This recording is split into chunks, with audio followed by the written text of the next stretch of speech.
This channel does not promote any violent, harmful, or illegal activities. All content provided by this channel is meant for an educational purpose only.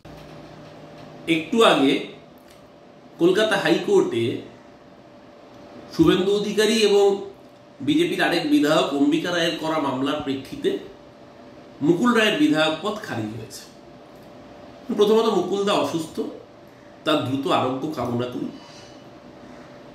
Mukul Roy officially বিজেপির বিধায়ক, তাই বিজেপির বিধায়ক পদ খারিজ হয়েছে হয়নি সে বিষয়ে আমাদের মন্তব্য করার কথা নয়। আমরা আদালতকে সম্মান করি, কিন্তু রায়ের ক্ষেত্রে নিশ্চয়ই অবকাশ থাকে প্রশ্ন তোলবার বা কথা বলবার যদি রায় কারোর পছন্দ না হয়। আমরা এখনো ভুলিনি শুভেন্দু অধিকারীর বাবা শিশির অধিকারী, তিনি প্রকাশ্যে বিজেপির সঙ্গে যোগাযোগ রাখছেন। তিনি এমনকি দলীয় হুইপ উপেক্ষা করে পার্লামেন্টের বিরুদ্ধে ভোট দিচ্ছেন। শুভেন্দু অধিকারীর ভাই দিব্যেন্দু অধিকারী একই কাজ করছেন, প্রকাশ্যে বিজেপির মঞ্চে যাচ্ছেন। তাদের সাংসদ পদ খারিজ হয় না।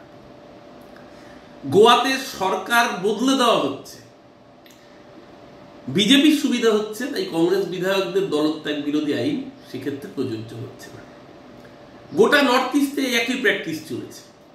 এমনকি মহারাষ্ট্রের ঘটনা আমরা ভুলিনি, যখন মহারাষ্ট্রে উদ্ধব ঠাকরের সরকারকে ফেলে দিয়ে বিজেপি অপারেশন করেছিল, উদ্ধবের দলের শিবসেনার একটা বড় সাংসদ চাঙ্ককে তুলে নিয়ে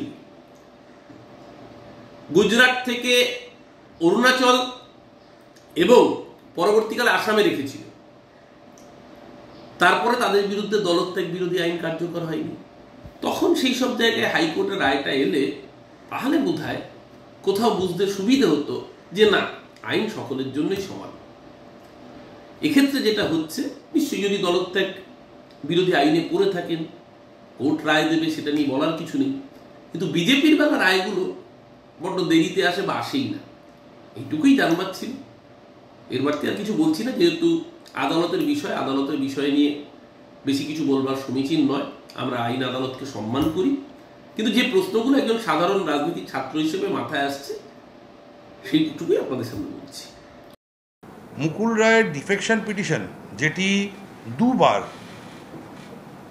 মাননীয় স্পিকার বাতিল করেছিলেন, যে না মুকুল রায় ডিফেক্ট করেছে সেরকম নাকি কোনো প্রমাণ মাননীয় বিরোধী দলনেতা দিতে পারেননি, এবং আরও কিছু উনি প্রিন্সিপালস অফ ল অ্যাপ্লাই করেছিলেন আর কি মাননীয় স্পিকার ওনার অর্ডার দেওয়াতে, যে এই লগুলো অ্যাটলিস্ট ভারতবর্ষের যে বৈধ আইনগুলি আছে তাতে সেই মতো রিফ্লেক্টেড নয়। এটাই আমাদের আর্গুমেন্ট ছিল।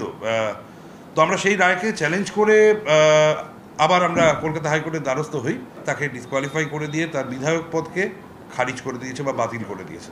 তো এটি ইতিহাসে প্রথমবার মাননীয় বিরোধী দলনেতা, আমার যিনি মক্কেল, যিনি এই মামলাটি করেছিলেন, তার যা যা বক্তব্য শুরু থেকে ছিল সেই বক্তব্যগুলি আজকে আদালত অ্যাপ্রুভ করলেন বা এই জাজমেন্টটি দিয়ে আর কি। যে সমস্ত বিধায়ক তৃণমূল কংগ্রেসে চলে গেছেন তৃণমূল কংগ্রেসের প্রেমে, তাদের অবস্থা সেই প্রেমিকাদের মতো যারা প্রেমিকের নামও বলতে পারে না আর প্রেমিকের নামে মাথায় সিঁদুরও পড়তে পারে না, কিন্তু প্রেমিকের সাথে প্রেমে মগ্ন। তো তাদেরকে বলবো, নিজেদের প্রেমিকের নাম স্পষ্ট করে বলুন আর আদালতের সামনে আসুন, আবার জনতার ভোটে জিতে আসুন যদি ক্ষমতা থাকে, যদি দম থাকে। এই রায় একটা বিশেষ একটা উদাহরণ সবার সামনে রাখবে, এবং আমার যেটা মনে হয়, যেটা এই মুহূর্তে বাংলার রাজনীতিতে সব থেকে বেশি জরুরি, সততার রাজনীতি। অর্ডার পাস হয়েছে, এটা সংবিধানের জয়, এবং 2011 সাল থেকে সিপিএম, কংগ্রেস, আরএসপি, ফরওয়ার্ড ব্লক, সমাজবাদী পার্টি, 21-এর পর থেকে বিজেপি টার্গেটে ছিল, এবং কংগ্রেস সিপিএম পারেনি লড়তে। মোট 54 এমএলএ-কে ভয় দেখিয়ে সুইচ ওভার করিয়েছে, 54 এমএলএ। আমি খুশি, এর পরের পালা তন্ময় ঘোষ বিষ্ণুপুর, আলিপুরদুয়ারের সুমন কাঞ্জিলাল, হলদিয়ার তাপসী মণ্ডল, এরা প্রস্তুত থাকুক, এর পরের পালায় এদের। এবং বিমান ব্যানার্জি আজকে বুঝে নিয়েছে ভারতবর্ষের সংবিধান শেষ কথা বলে। বিমান ব্যানার্জি এই দলদাস ব্যবস্থাপনা শেষ কথা বলে না, আজকে প্রমাণ হয়ে গেছে।